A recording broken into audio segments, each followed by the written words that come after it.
탈북할 때 제일 위험했었던 순간이 있었나요? 한 치 앞을 내다볼 수 없는 상황이기 때문에 다 그런 얘기를 해요. 목숨 걸고 왔다. 오는데 뭐 걸음걸음이 다 위험이 도사리고 있다. 근데 사실 무슨 일이 일어날지 모르거든요. 이렇게 조심해야 되는 상황에서도 저는 일을 만들어서 더 큰 일이 터진 적이 있어요. 제가 이제 열차에서 북한에서 거의 근 20년 동안 갇혀 살다가 처음으로 중국이라는 데 나왔고, 이게 해외다 보니까 눈에 들어오는 게 다 신기한 거죠. 근데 열차 안에서 중국에서 물건 파는 사람들이 있거든요. 후레쉬 이렇게 하면 이제 충전이 돼가지고 바로 켤 수 있는. 근데 그게 굉장히 유용하거든요. 탈북할 때 그거 하나 있으면 굉장히 좋거든요. 그래서 제가 이제 관심을 보이고 그 사람이랑 이제 구매를 해서 성사를 했습니다. 그래서 제가 이제 중국 돈 50원짜리를 줬는데 이 사람이 30원이라고 분명 제가 들었어요. ER 싼. 네, 싼은 제가 알거든요. 근데 20원을 나한테 거스름돈을 줘야 되는데 안 준 거죠.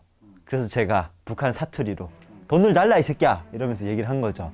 근데 이제 그 사람은 남부지방 사람이고 조선족 사람이 아니기 때문에 중국어만 쓰는 사람이니까 서로 의사소통이 안 됐던 거죠. 그러니까 그걸 중재해 달라고 경찰을 부른 거죠. 열차 안에 경찰을. 근데 우리는 지금 무슨 상황입니까? 탈북하는 과정이고 경찰이 와서 신분을 확인하거나 말을 걸면 우리는 한마디도 못하는 상황. 바로 잡혀서 북송이 되는 상황. 그런 상황에 놓여버린 거죠. 때마침 기차가 제가 막 그 사람이랑 실강의를 벌리고 있을 때 플랫폼으로 들어갔습니다. 기차가. 브로커가 갑자기, 여긴 원래 우리가 내려야 될 곳은 아니지만 당장 내려라 이 새끼들아 이래가지고 일거명이 우르륵 내렸죠. 그래서 아예 외딴 곳에서 하룻밤을 자고 다음날에 오는 기차를 타고 다시 권명까지 갔던 그런 일화가 있어요. 그 이후에 저는 이제 이완용이 된 거죠. 열차 안에서. 단 한마디도 못하고 이제 같이 가는 사람들이 너 이제 입 열면 기차 던져버린다고 해서 저는 이제 입 다물고 그 다음부터는 이제 이동을 했던 거로. 그 위험이라는 게 사실 많은 사람들이 위험하다 얘기하는데 눈으로는 보이지 않아요. 조심해야 되거든요. 그냥 그렇게 조심한다라는 게 나는 이 정도 조심하면 되겠지. 여기까지는 되겠지. 해봤는데 괜찮아. 그럼 요거 해봐도 되겠지. 그래서 기차에 계속 앉아있으라고 했거든요.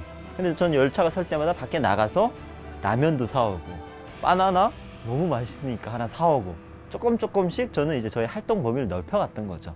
저희는 탈북이 목적이긴 하지만 가는 도중을 그렇게 뭔가 마음 졸이면서 이렇게 가는 게 저는 너무 답답했던 거죠. 어차피 잡힐 건 잡히고 또 안 잡힐 건 안 잡히고 그냥 반에 반 도박을 한 거죠. 그래서 저는 할 수 있는 걸 다 했어요. 해바라기 씨도 사 먹고 뭐 중국 사람들이 파는 라면도 사 먹고 도시락도 사 먹고 그러면 좀 자유롭게 자유분방하게 돌아다녔어요. 그래서 브로커가 저를 굉장히 싫어했고, 일단은 너 조용히 하고 있으라고 제발 너 때문에 피곤해 죽겠다. 근데 사실 그게 통했던 거는 연길에서 저희가 출발할 때는 연길에서 어느 정도 연길시를 벗어나서 용정 뭐 이런 반경 안에까지는 조선족들이 살기 때문에 말이 통해요.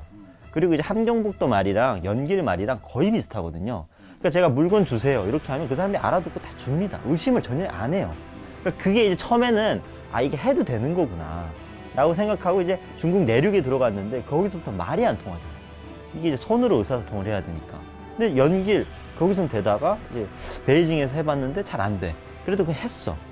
근데 이제 그게 정신을 못 차렸던 거예요. 저는 처음에 시작을 했던 거라서. 그래서 이렇게 하다가 이제 그런 사고가 터졌는데 저는 사실 탈북이라는 마음을 가지고 있긴 했지만 그래도 뭔가 이 과정이 마냥 그렇게 무섭고 두려웠던 건 아니었던 것 같아요. 그런 마음은 항상 마음속에 있지만 눈에 보이는 것들, 뭐 먹는 음식들 이런 것들이 다 생소하고 새로운 것들이니까 관심이 계속 가는 거죠. 이건 왜 이럴까? 이건 어떻게 만들었을까? 이건 왜 이렇게 멋있지? 이러면서 이제 관심을 갖고 그 호기심을 자꾸 저는 드러냈던 거죠. 탈북하다가 잡히면 어떤 처벌을 받는지 알고 있었나요? 알고 있었죠, 저는. 알고 있었는데 사실 저는 약간 믿는 구석이 있었어요. 중국에 있는 북한 스파이들이 굉장히 많은데 그 사람들은 중국 연길 쪽에서 북한 사람들을 안 잡는다는 거예요. 왜냐? 중국 연길에서 잡혀서 북한에 내보내면 받는 벌이 경미합니다. 그냥 중국에서만 왔다는 벌로 받아요. 근데 만약에 이동을 해서 베이징까지도 괜찮아. 내려와서 곤명, 진홍까지 와서 잡히면 이 사람은 무조건 한국을 가려고 했다라는 죄로 씌워요. 그렇기 때문에 내륙으로 들어오면 올수록 위험합니다. 그건 알고 있었죠, 제가. 그래서 연길에서도 저는 약간 자유분방했고, 여기서 잡혀 나가면 그냥 중국에 왔다가 잡혀 나가는 거기 때문에 기껏해야 북한에 나가면 노동단련대 5개월, 정말 센 죄로는 그냥 뭐 어로 교화소 1년. 중국 가려고 하다 잡힌 거면 이 정도 죄인데 한국 가려고 하다 잡힌 거는 이제 종신형이거든요. 그러니까 그런 건 제가 알고 있었어요. 하지만 대구 내륙까지 들어가서 설마 잡히겠어. 그래서 저는 초반에는 좀 이렇게 설치고 다니다가 그 사건이 일어난 이후로는 정말 입 꼭 다물고 왔죠. 태국에서의 감옥 생활은 어땠어요? 이제 3주 걸려서 태국까지 들어갔다가 그 태국에서 한국까지 오는 과정 7개월이 걸렸어요. 태국 안에서 7개월을 머물렀어요, 저희가. 일단 태국에 저희가 불법 이민자로 들어왔기 때문에 벌금을 내든지 아니면 감옥 생활을 해야 되는데 돈이 없다 보니까 저는 그때 당시에 저기 앉아 계신 우리 실장님처럼 머리 다 밀고 감옥에 들어가서 3주 동안 인터내셔널 프리즌입니다, 거기가.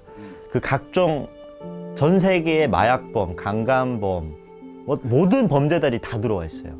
거기에 저랑 같이 일행했던 북한에서 오신 남자 2명이라 해서 3명이 북한 사람이 들어가 있고, 거기에 80명은 다 외국인.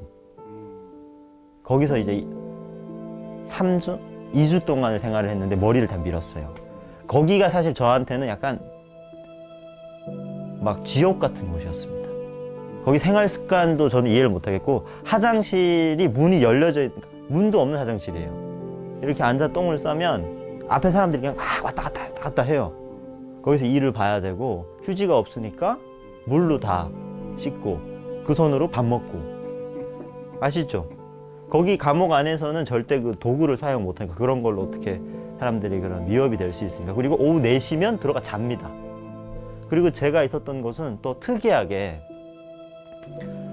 그러니까 태국이면 그런 나라긴 하잖아요. 막 게이도 많고 뭐 트랜스젠더도 많고, 그 안에 저를 자꾸 괴롭히는 놈이 한 명 있었어요. 밤마다 와서 계속 만지고. 웃지 마세요. 제가 곱상하게 생겼다고 계속 만지고, 심지어 팬티 다 벗기고. 근데 제가 이제 같이 갔던 일행분한테 얘기를 했는데 그분들도 본인들이 살아남아야지 나까지 보호를 해줄 수가 없는 거예요. 그래서 그게 저는 엄청난 트라우마였어요.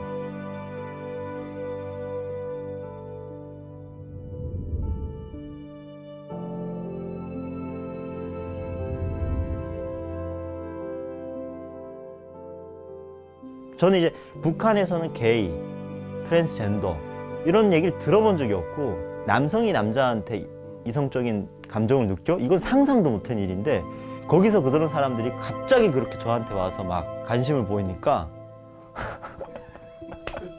좋진 않았어요. 무서웠죠. 너무 무서웠어요. 어린 나이에. 막 울기도 하고 그랬어요. 근데 이제 그거를 또 막 얘기를 하기도 너무 쪽팔린 거예요. 부끄럽으니까.